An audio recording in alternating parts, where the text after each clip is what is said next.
தமிழ் உறவுகள் அனைவருக்கும் வணக்கம். இன்னைக்கு நம்ம இந்த காணொலியில் எதை பத்தி பேச போறோம் அப்படின்னா, இந்த சமூக வலைதளம் இருக்குல்ல, இந்த சமூக வலைதளம் என்பது ஒரு மிகப்பெரிய ஒரு பிளாட்ஃபார்ம். இதுல எல்லாருமே இருக்கிறாங்க, பல விதமான மக்கள் இதுல இருக்கிறாங்க. அரசியல் சார்ந்தவர்கள், அரசியல் சாராதவர்கள். இதே சமூக வலைதளத்தை தொழில்நுட்பத்திற்காக பயன்படுத்தக்கூடிய, தொழிலுக்காக பயன்படுத்தக்கூடியவர்களா இருக்கிறாங்க. சிலர் பொழுதுபோக்காக பயன்படுத்தக்கூடியவர்களும் இருக்கிறாங்க. இதுல நம்ம அரசியல் கண்ணோட்டத்தோடு பார்க்கும்போது அப்படின்னா, ஒரு சிலர் தான் சார்ந்து இருக்கக்கூடிய இயக்கம், தான் சார்ந்து இருக்கக்கூடிய கொள்கை கோட்பாடு சார்ந்து அதனை விட்டு அவங்க பதிவிடுவாங்க. ஒரு சிலர் நேர் எதிராக இருக்கக்கூடிய அந்த கொள்கையோடு முரண்பட்டு ஒரு சில பதிவுகளை போடுவாங்க. அதுல ஒரு சிலது விமர்சனத்துக்குரியதாக இருக்கும், ஒரு சிலது பேசும் பொருளாக இருக்கும், ஒரு சிலதுலாம் கடந்து போயிடுவாங்க.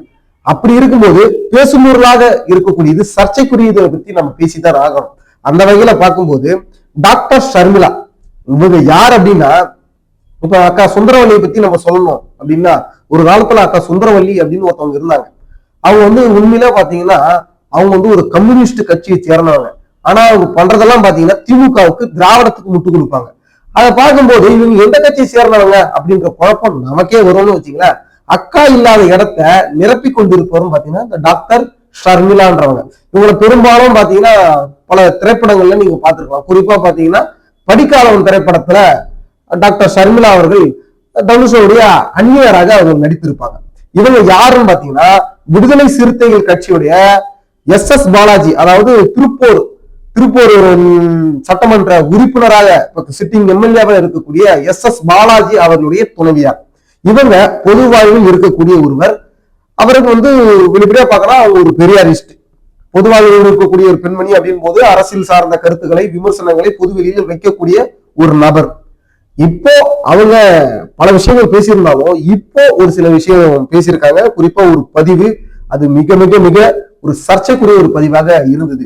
நானும் சமூக வலைதளத்தை பயன்படுத்தும் போது அதுல ஸ்க்ரோல் பண்ணும்போது இந்த பதிவை நான் பாக்குறேன். இதுல அவங்க என்ன பேசுறாங்கன்னா, குறிப்பாக வெற்றி கழகத்தை சாடி பேசுறாங்க.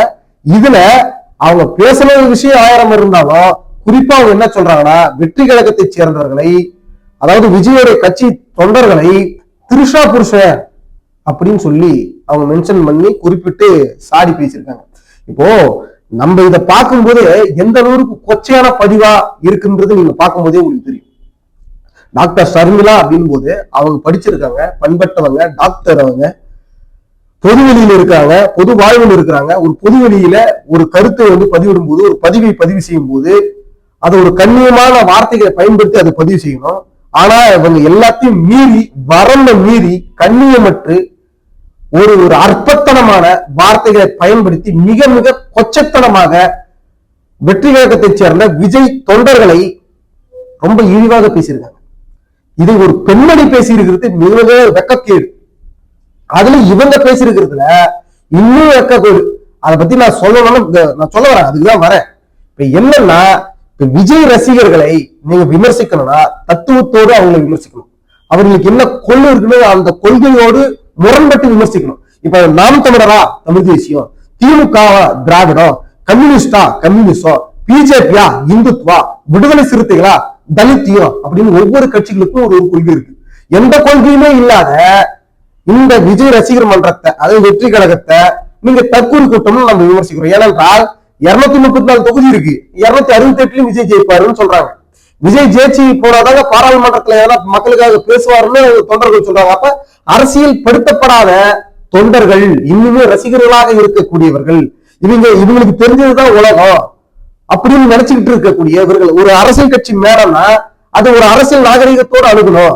இன்னுமா திரைப்படத்தை பாக்குற மாதிரியே கைய முயம் கத்திக்கிட்டு பக்கத்துல இருக்கிற சேர் நாற்காலிகளை தூக்கி போட்டு உடைச்சுக்கிட்டு கழுத்துல போட்டிருக்கிற மக்கள் துண்டுகளை தூக்கி சுத்தி அந்த இடத்த ரொம்ப அநாகரிகமான ஒரு இடமாக மாத்துறாங்க. அப்படின்னும் போது அவர்கள் மீது நம்மளுக்கு ஒரு விமர்சனம் எழுது. அதனால அவர்களை நம்ம தற்கொலைன்னு சொல்றோம். இன்றைக்கு அவர்கள் தற்கொலையாக இருக்கலாம், நாளைக்கு அரசியல் பண்படுத்தப்பட்டு நாளைக்கு இன்னுமே அவங்களுடைய அரசியல் முதிர்ச்சி அடையலாம், நாளைக்கு வாய்ப்பு இருக்கு அப்படின்னு கூட எடுத்துக்கலாம். ஆனா இன்னைக்கு அவர்கள் செய்யக்கூடிய அரசியல் விமர்சனத்துக்கு உட்பட்டதுதான். எல்லாருமே வெற்றி கழகம் மட்டும் கிடையாது, தமிழக அரசியல் களத்தில் இருக்கக்கூடிய அனைவருமே விமர்சனத்துக்கு உட்பட்டவர்கள் தான். அந்த விமர்சனம் எப்படிப்பட்டது என்பதுதான் முக்கியம். நம்ம விஜய் ரசிகர்லாம் இஷ்டத்துக்கு திராவிடத்தை சொல்றாங்க, அதை சொல்றாங்க, இதை எதிர்க்கிறாங்கன்றதுக்காக திராவிடத்துக்கு முட்டு கொடுக்கக்கூடிய டாக்டர் ஷர்மிளா அவர்கள் இது போன்று கொச்சத்தனமான வார்த்தைகளை பயன்படுத்தித்தான் வெற்றி கழகத்தினரை இழிவுபடுத்தணும்னு அவசியம் இருக்கா? கொள்கை ரீதியா விமர்சிங்க, அவர்கள் செய்யக்கூடிய செயல்பாட்டு ரீதியா விமர்சிங்க. ஏடா தம்பிகளை இப்படி பண்றீங்க அப்படின்னு கேளுங்க. ஒரு வெற்றி கழகத்தை சேர்ந்தவர்கள், அரசியல் பொதுவாக இருக்கக்கூடியவர்கள் இது மாதிரி நீங்க நடந்துக்க கூடாதுன்னு சுட்டி காட்டுங்க. ஒரு பெண்மணியாக இருந்துட்டு வெற்றி கழகத்தோட ஒப்பிடும் போது பொதுவாக நீண்ட காலமாக இருக்கக்கூடிய பெண்மணியாக இருக்கக்கூடிய டாக்டர் ஷர்மிளா இது மாதிரியான வார்த்தையை நீங்க பயன்படுத்தலாமா?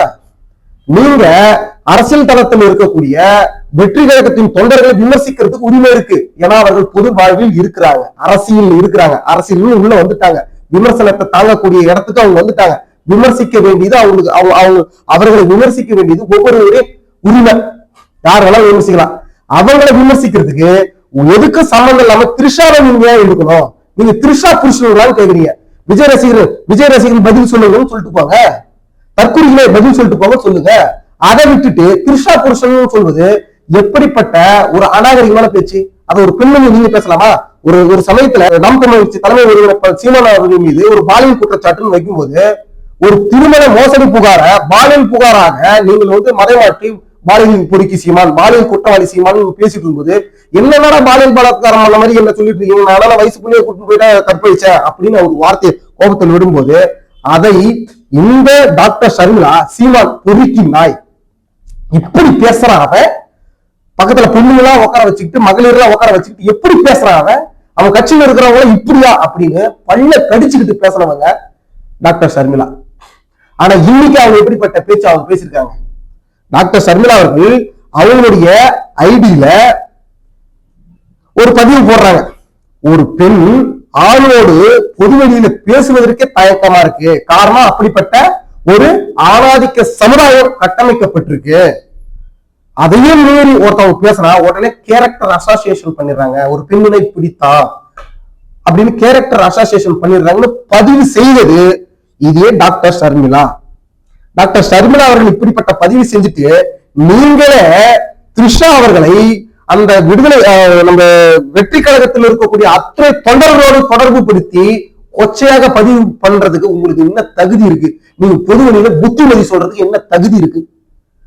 நீங்களே ஒரு பெண் போராளி மாதிரி நீங்க காட்டிக்கிட்டு உங்களை நீங்களே பிம்பப்படுத்திக்கிட்டு இப்படிப்பட்ட ஒரு கேவலமான இப்ப நீங்க வெற்றி கழகத்தில் இருக்கக்கூடியவர்களா த்ரிஷா புருஷன்களான்னு சொல்லிட்டீங்க. இப்ப திமுக இருக்கிறவங்க பாத்திமா புருஷன் சொன்னா ஏத்துப்பாங்களா? இல்ல நயன்தாரா புருஷன் சொன்னா ஏத்துப்பாங்களா? திமுக இருக்கிறவங்க இல்ல விடுதலை சிறுத்தைகள் இருக்கிறவங்க எல்லாருமே கவிதா புருஷன் சொன்னா ஏத்துப்பாங்களா? அதெல்லாம் எவ்வளவு ஒரு அநாகரிகமான பேச்சு இது. இதை ஒரு பொதுவெளியில் இருக்கக்கூடிய நீங்க பேசலாமா? அதை விடுங்க. உங்க வீட்டுக்காரு SS பாலாஜி விடுதலை சிறுத்தைகள் இருக்கிறார். அவரை சார்ந்து இருக்கக்கூடியவர்களை, SS பாலாஜியுடைய நண்பர்களை, அவருடைய அரசியல் ஆதரவாளர்களை ஷர்மிளா புருஷன் சொன்னா நல்லா இருக்குமாங்க? சொல்லலாமா? அது உங்களுக்கு தேனா இனிக்குமா? என்னங்க ஒரு பொதுவெளியில் இருக்கிறீங்க, பொது வாழ்வுல இருக்கிறவங்க பொதுவெளியில எப்படிப்பட்ட வார்த்தைகளை பயன்படுத்த வேண்டும்? அதுலயும் ஒரு மகளிர் நீங்க 4 பேர் புத்திமதி சொல்றன்ற பேர்ல நீங்க பதிவு பண்ணிட்டு இருக்கீங்க அரசியல் விமர்சனம்ன்ற பேர்ல. இதெல்லாம் நல்லது இல்லை. ரொம்ப ரொம்ப அருவருக்கத்தக்க பதிவை டாக்டர் ஷர்மிளா அவர்கள் போட்டிருக்காங்க. அது அவங்களுடைய பேஜ்லயே போட்டிருக்காங்க. இது ரொம்ப பெரிய கௌரவமா பெரிய நல்ல ஒரு ஆக்கப்பூர்வமான ஒரு விமர்சனத்தை முன் வச்ச மாதிரி தரங்கட்ட ஒரு விமர்சனங்க இதெல்லாம். வெற்றி கழகத்தை சேர்ந்தவர்கள் நீங்க பார்க்கணும். பெரியாரை தூக்கிட்டு சுத்துறீங்கல்ல, பெரியாரை ஏற்றுக்கொண்ட பெண்மணிகள் இப்படிப்பட்ட அவதூறான அநாகரிகமான பேச்சைத்தான் பேசுவார்கள். தெரிஞ்சுக்குங்க, வெற்றி கழகத்தின் தொண்டர்கள் தெரிஞ்சுக்குங்க. இப்படிப்பட்ட ஒரு அநாகரிகமான பேச்சு டாக்டர் ஷர்மிளா அவர்கள் முன்வைத்தது குறித்து நான் என்னுடைய விமர்சனத்தை இந்த காணொலியின் வாயிலாக தெரிவித்து விட்டேன். என் மான சொந்தங்கள், டாக்டர் ஷர்மிளா அவர்கள் ஒரு பெரியாரிய தொண்டராக, ஒரு பெண் போராளி என்ற ஒரு பிம்பத்தின் மூலமாக ஒரு கேவலமான அரசியல் விமர்சனங்களை தொடர்ந்து செய்து வருகிறார்.